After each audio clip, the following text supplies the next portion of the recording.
Today I'm delighted to speak to Willie Heller, who's the CEO of Falk Renewables in London for wind and solar.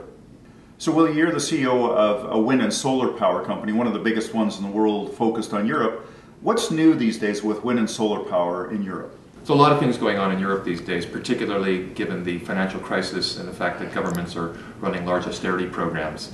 So there needs to be a balance between high-cost renewables and the need to meet renewables targets. So EU law still requires all the EU members to meet 20% of all energy from renewables by 2020, but they're trying to do it as cost-effectively as possible, and it's rather difficult to maintain that balance these days. So the goal is 20% of their energy by 2020. Where are they today, and what are the main sources of those alternative energies? With the 20% target by 2020, which actually translates into 35% of electricity needing to come from renewables, because there's some technologies and some uses that you can't really replace fossil fuels.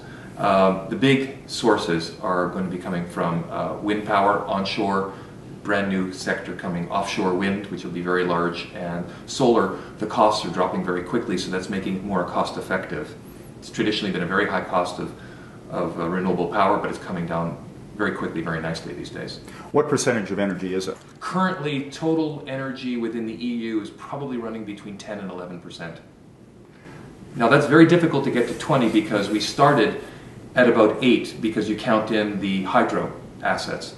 And so really what you're trying to do from new renewable technologies is to get from about 8 to 20, and that's a great deal. Well, you mentioned the goal is 20% by 2020.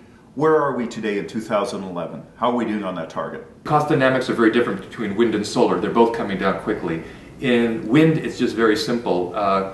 During the boom times, which is 2007 and 2008, the industry doubled capacity, counting on very, very large growth, particularly in the US market, which really hasn't come to pass. So there's massive excess capacity in wind turbine manufacturing.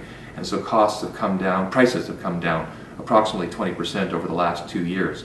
In solar, it's really new innovation. You've got the cost of manufacturing solar panels is coming down, cost of manufacturing inverters is coming down, coupled with the fact that there's massive competition now coming from China and starting to develop from India, which is adding new low-cost capacity to the industry.